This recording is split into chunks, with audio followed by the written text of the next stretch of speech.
students, welcome back to English online class. This is Aishwarya Jino, your English faculty, and today we are going to discuss a new poem titled Laburnum Top. Laburnum is a tree with yellow flowers.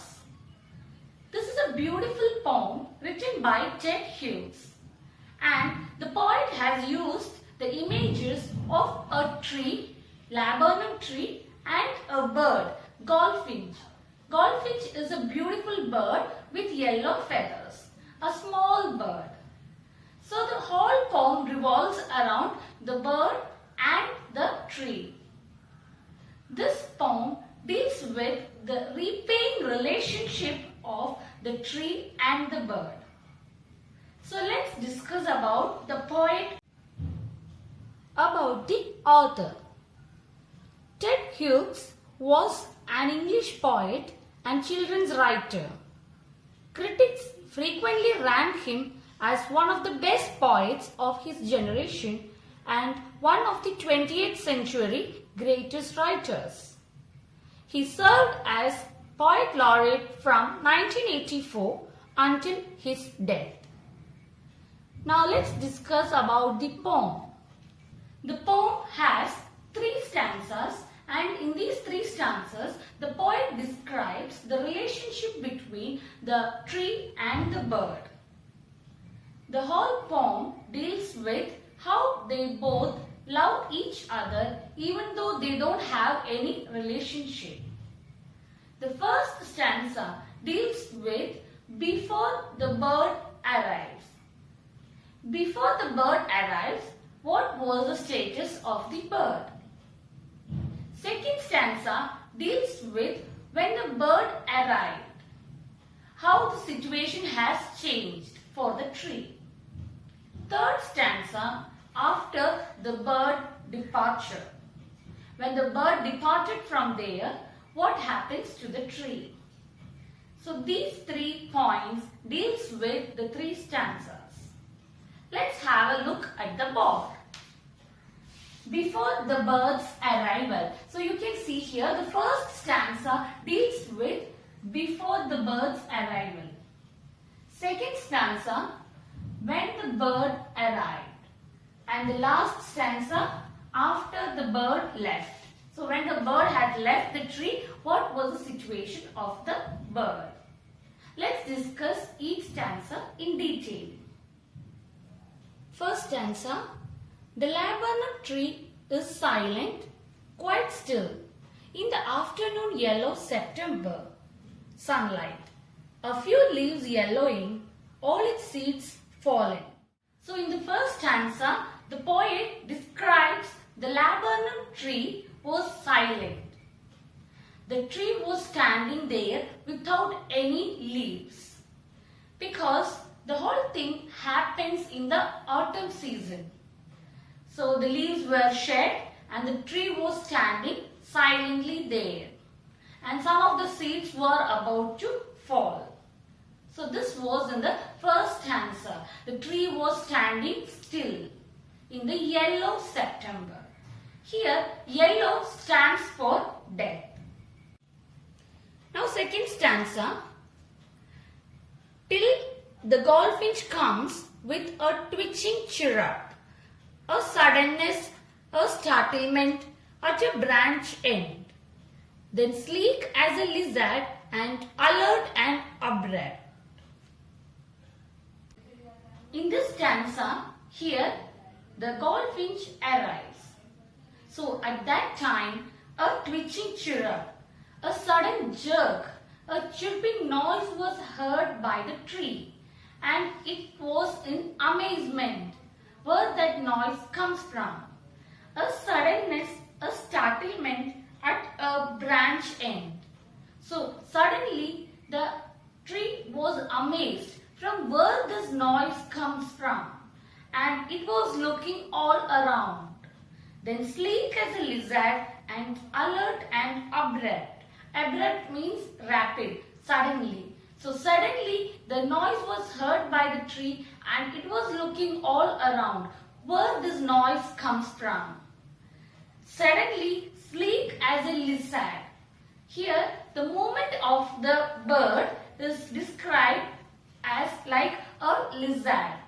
How the lizard moves, like that a sleek movement was done by the bird. So it was a comparison to the lizard, and here the movement of the bird is mentioned as sleek and also alert and abrupt. Even though a sleek movement but very quick and very alert.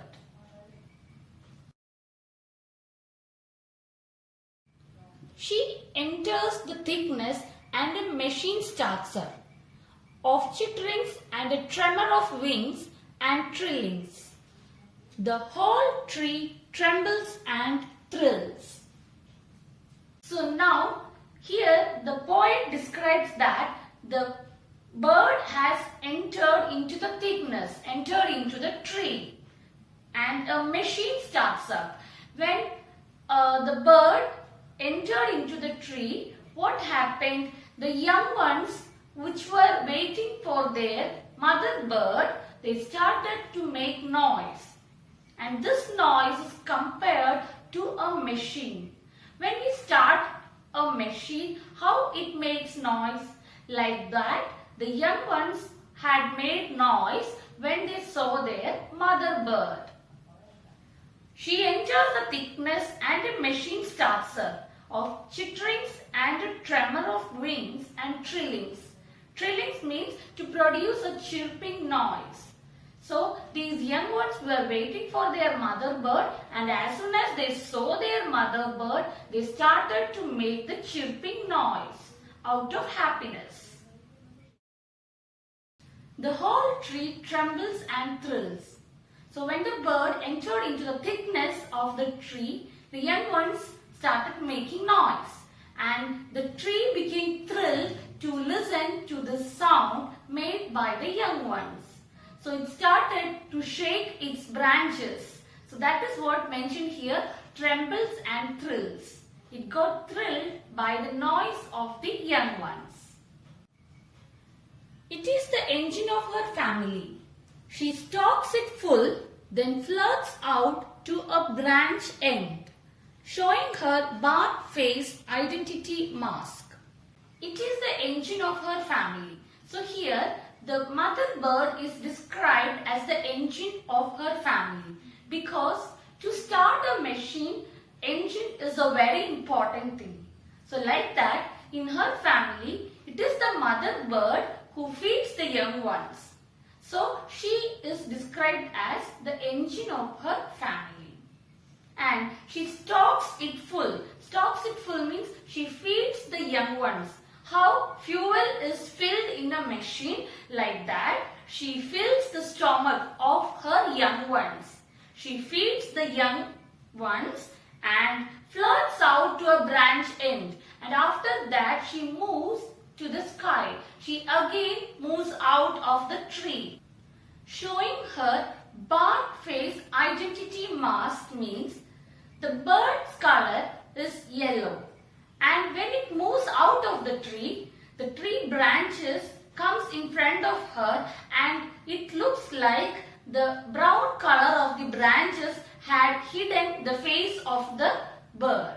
And it looks like some bark identity mask, like some straight lines had come in front of her face, so that it looks like it was wearing a mask. So that is the meaning of bark face identity mask. Now the last stanza. Then with airy, delicate whistle chirrup whisperings, she launches away towards the infinite, and the laburnum subsides to empty. Now the third stanza. In this stanza, here again the bird leaves the tree. So then with airy, delicate whisper. So airy means strange. With strange whistles or chirping noise, the bird moves again towards the sky. Here the sky is mentioned as infinite. Towards the infinite means towards the sky. So when the bird had left the tree, again the tree became silent. The tree became still. The poet tries to convey the message that life is a process of exchange and transformation. People are alive because they undergo exchange of energy. The goldfinch transforms the tree and make it alive. Hope you have understood the poem. In the next class, let's discuss the poetic devices of this poem. Thank you all.